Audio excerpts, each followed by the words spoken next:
Saudações a todos. Meu nome é Cristiano Conrado e, como sempre, me dirijo a todo cidadão brasileiro. Mas hoje, neste vídeo, eu gostaria muito que essa mensagem chegasse aos generais do alto comando do Exército, a todos os comandantes das Forças Armadas e a todos os comandantes das OMs da Marinha, Exército e Aeronáutica do Brasil. Eu sou médico. Assim que eu me formei, fui voluntário para servir na Amazônia.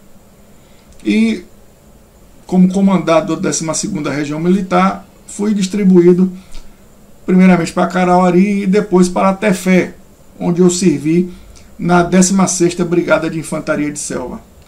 Até hoje guardo com muito carinho algumas lembranças desse período. Tenho aqui minha boina do curso de adaptação à selva e outras coisas que guardo aqui na minha casa. Este período da minha vida foi um período muito feliz. E por que esse período foi tão feliz? Porque a vida era simples, as regras eram claras, eu sabia qual era a missão, eu acordava sabendo o que eu deveria fazer. Eu estava rodeado de amigos que compartilhavam da mesma missão, dos mesmos valores, dos mesmos objetivos. E na vida civil, eu tinha a expectativa de que essas regras também fossem claras. E o que traz a clareza das regras da vida civil são as leis, a Constituição e tudo que faz parte do arcabouço jurídico da nação.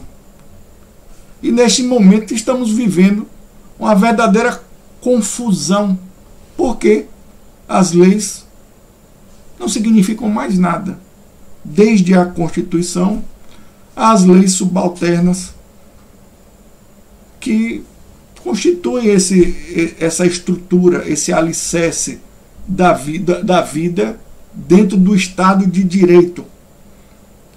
E aí eu quero apresentar uma argumentação aos senhores, que eu sei que nem todos vão concordar, mas que eu pretendo apresentar de uma maneira lógica. Eu acho que eu tenho certeza que todos os senhores conhecem a lei 3.864, que fala sobre os estatutos militares. E aqui o artigo 2º é bem claro quando fala sobre cabe-lhes defender a honra, a integridade e a soberania da pátria contra agressões externas e garantir a ordem e a segurança internas, as leis e o exercício dos poderes constitucionais.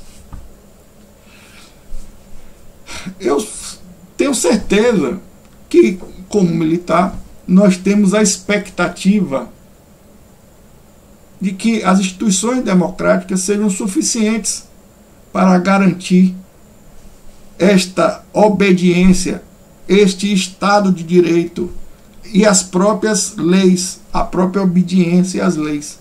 Mas nós estamos vivendo isso, senhores comandantes, desde quando a Constituição está sendo retorcida, rasgada, ignorada por vários atos dos mais altos escalões das instituições, as quais seriam de direito, seriam esperadas medidas para garantir que essas leis fossem respeitadas. E quais são as ações desses líderes dessas instituições? Ou eles próprios cometem os crimes, ou eles simplesmente ignoram. Senado, Congresso Federal, parece que estão alheios à vida pública e os acontecimentos que tanto amarguram, que tanto estão causando revolta ao cidadão brasileiro. Esqueçam por um instante a questão de Bolsonaro. Vamos avaliar a questão da eleição pela luz da legalidade apenas. Em 2014, a questão do foro da competência sobre o processo da Lava Jato foi julgada pelo STF. E todo o processo foi devolvido para a Justiça Federal de Curitiba, do Paraná. Então, esta matéria foi julgada. Esta matéria, ela foi avaliada pelo STF. E, mesmo assim, após essa avaliação, a Justiça Federal continuou com a competência e a condução do processo da Lava Jato. E foi somente esta vez que esta competência foi avaliada? Não. Em 2016, essa mesma matéria, esse mesmo aspecto do processo foi julgado de novo pelo STF. Estão lembrados daquela vez que Lula ia ser nomeado ministro, foi divulgado áudio e acabou o processo retornando? Essa questão do foro, da competência, também foi avaliada, onde ficou determinado que somente seriam julgados pelo STF aqueles que tivessem foro privilegiado. Até houve um momento em que ficaram de aguardar se Lula ia ser de fato nomeado ou não para avaliar a questão do foro, mas como ele não foi, o processo de novo foi devolvido para a Justiça Federal do Paraná. E isso aconteceu, isso eu não estou inventando, isso aconteceu, faz parte da história. E a matéria, de novo, foi julgada. E aqui, o que aconteceu? Em 2021, o ministro Edson Fachin acolheu um recurso extraordinário e anulou todo o processo da Lava Jato, assim, alegando a questão da competência da Justiça Federal do Paraná. Mas, vem cá, essa situação não já tinha sido apreciada pelo menos em 2 oportunidades, e o processo não foi devolvido para a Justiça do Paraná? A segunda instância não avaliou essa questão e deu seguimento ao julgamento e não citou a questão da competência?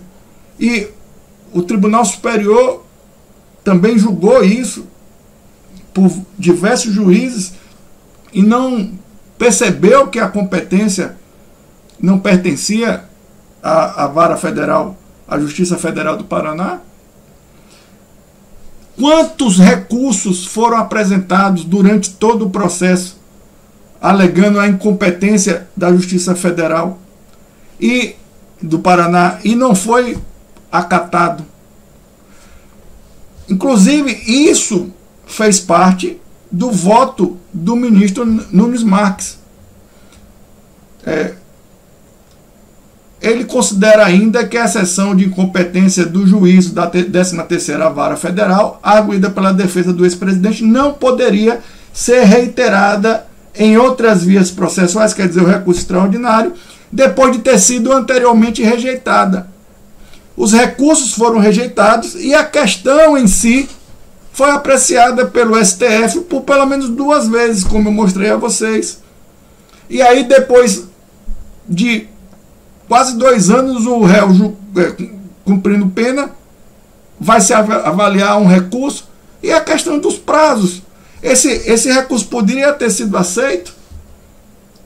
A lei é clara. Lei 13.256 de 2016. É inadmissível a reclamação proposta após o trânsito em julgado da decisão reclamada. Não tem como fazer interpretação disso. A decisão é ilegal.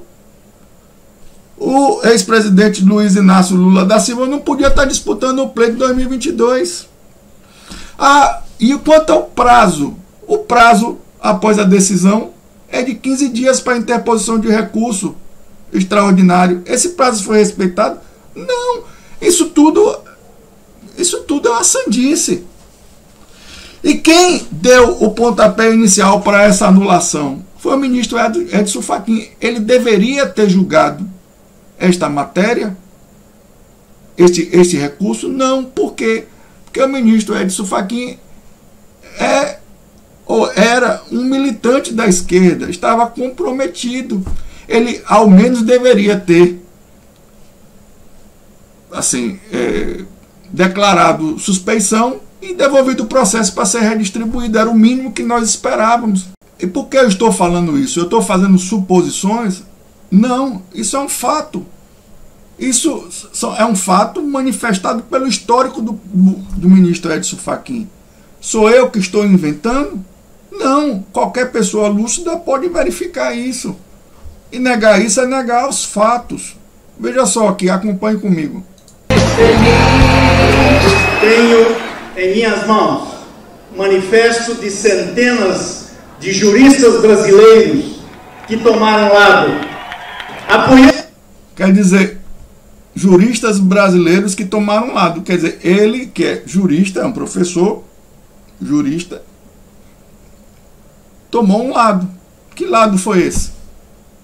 Apoiamos Dilma para prosseguirmos juntos na... Apoiamos Dilma para prosseguirmos juntos na construção de um país capaz de um crescimento econômico que signifique desenvolvimento para todos.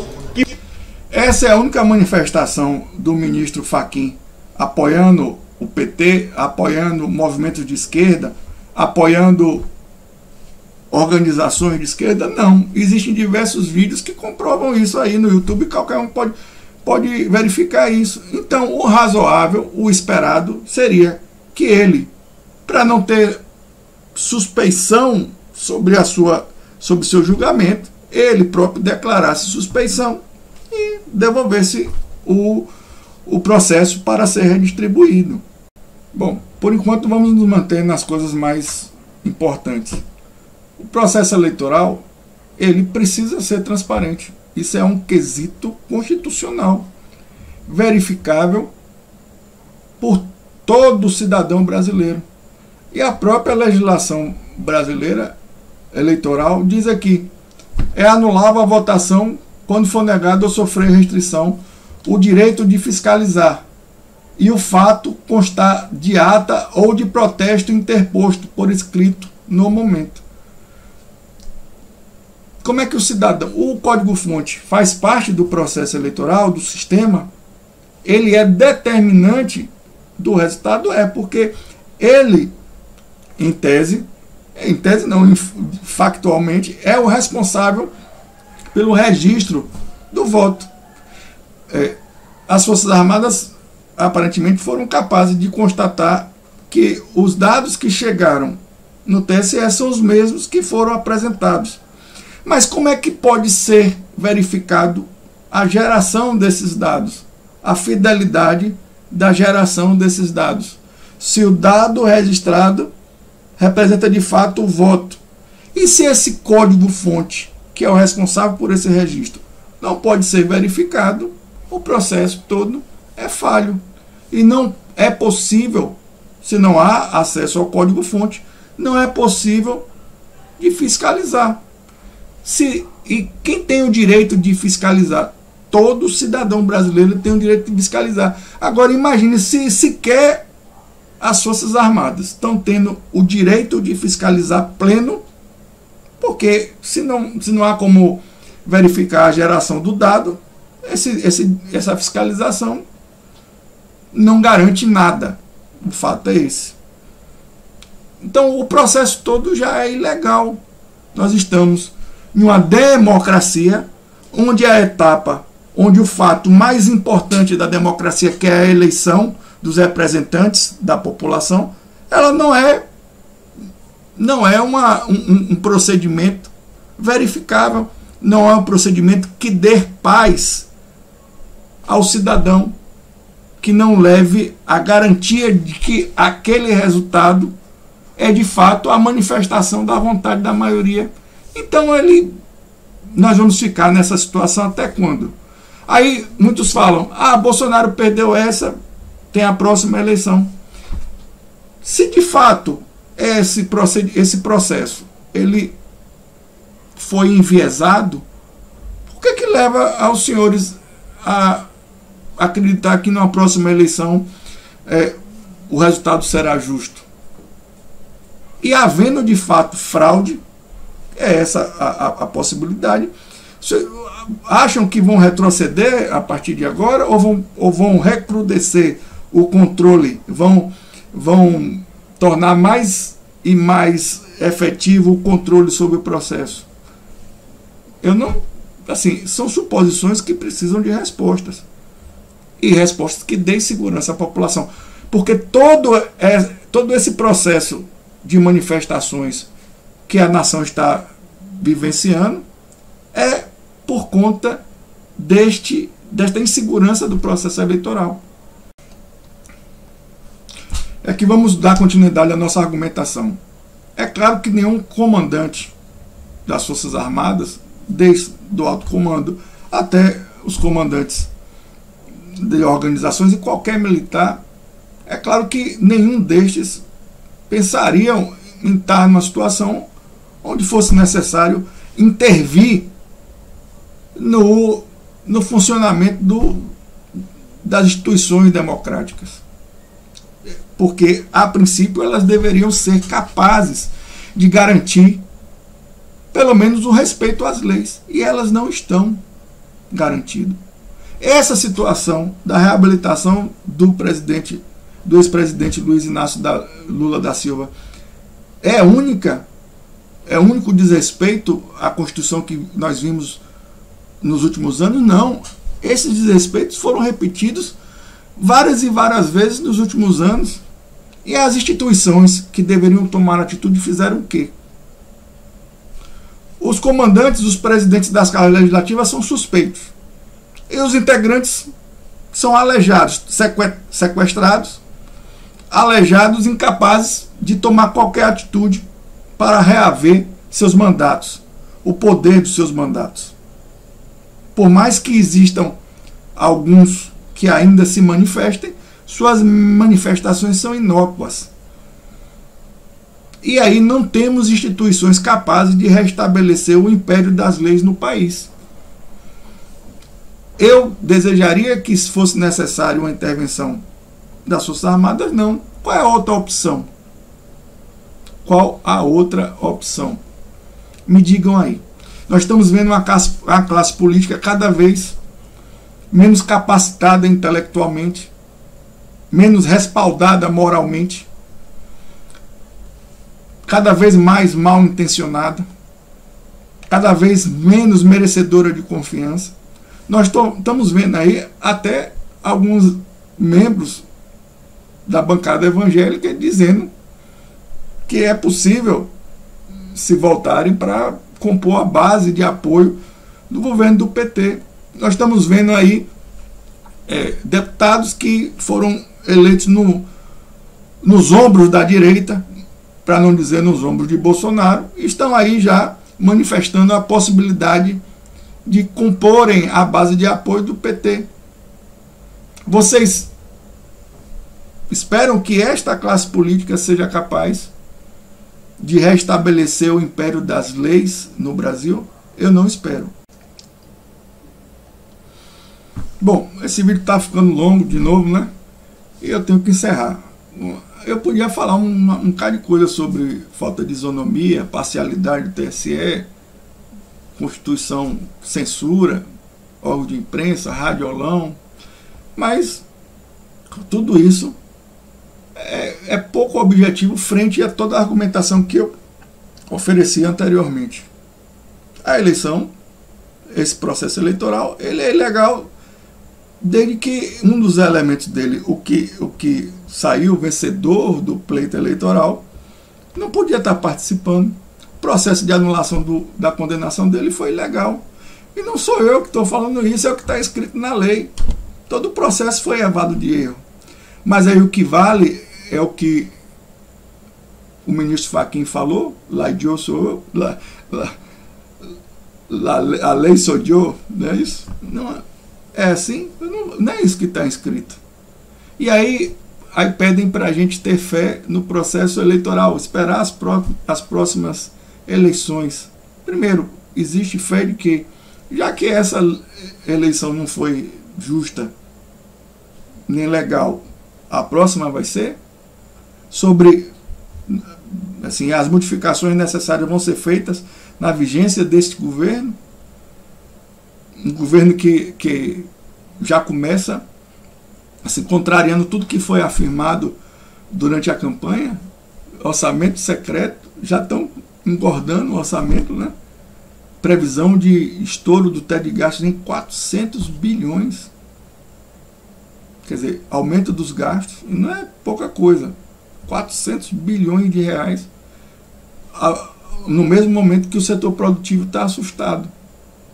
Quer dizer, vocês acham que vai ter aumento de gasto no momento que a gente está vendo que é previsível uma diminuição da arrecadação?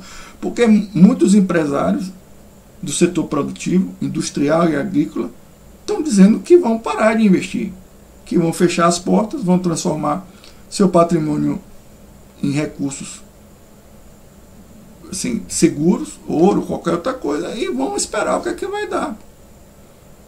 Esperar a resolução disso aí. Então, nesse cenário, é razoável esperar que aumente ou diminua a arrecadação. A gente está vendo aí já um aumento de solicitação de vistos para sair do país em 600% desde a última segunda-feira. Isso não sou eu que estou inventando, está sendo veiculado aí, é mentira. E então o desespero dessa população, comandantes, é que neste cenário vamos esperar para lutar quando o país estiver destruído, quando tiver todo mundo comendo um cachorro e não tiver nem papel higiênico nos mercados. Aí vocês falam, isso aí é impossível, esse cara tá profeta do apocalipse. Não, isso é um cenário real, pode demorar de acontecer, mas num cenário onde gastos são feitos de forma irresponsável, com previsão de diminuição de arrecadação, isso é um problema real e uma possibilidade real.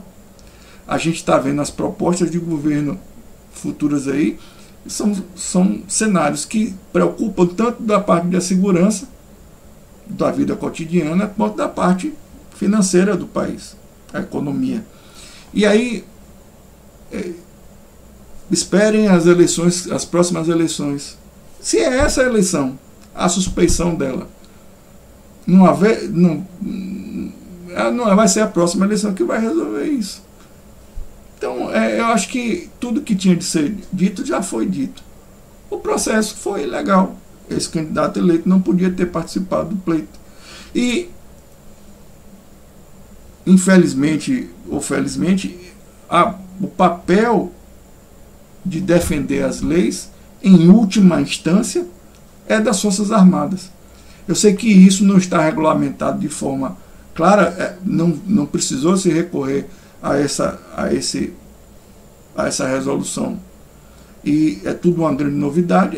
Tem gente que fala, convoca Conselho de República, Conselho de Defesa, ato institucional, não sei o que mais lá. Mas tudo isso é um pesadelo para todo mundo.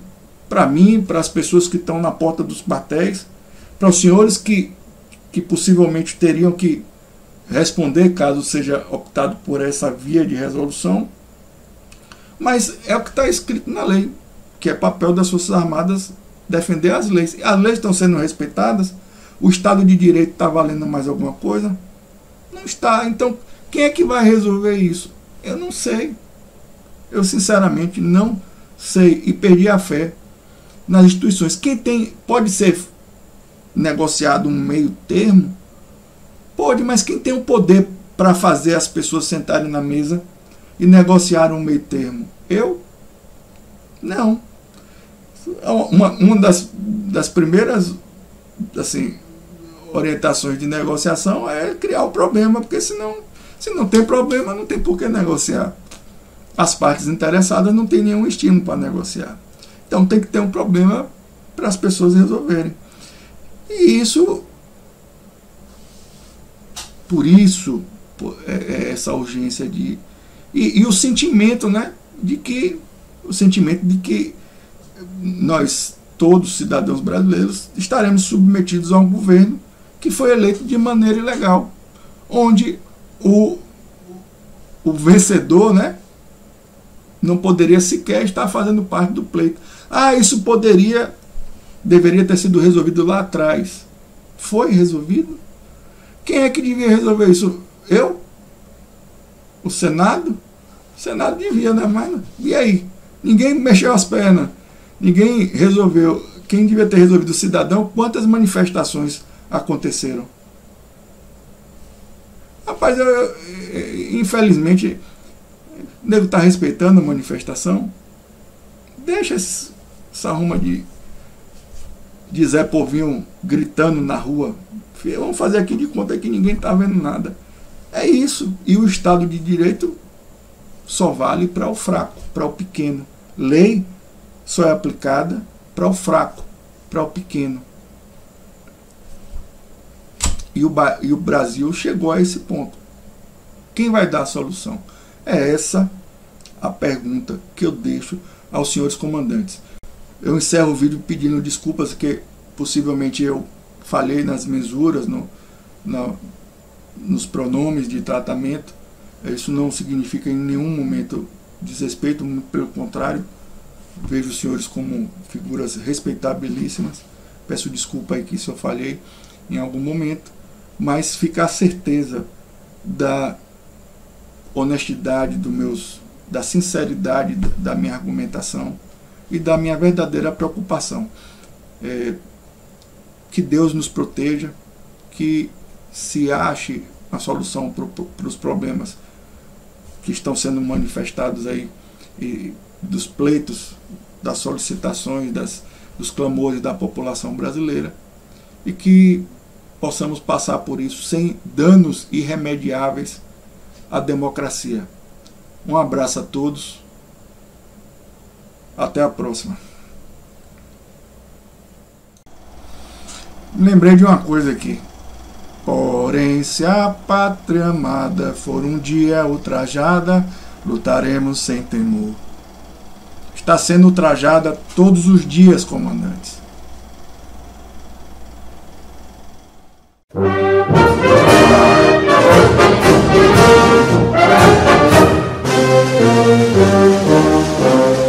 Nós somos a pátria guarda, fiéis soldados, por ela amados, das cores de nós.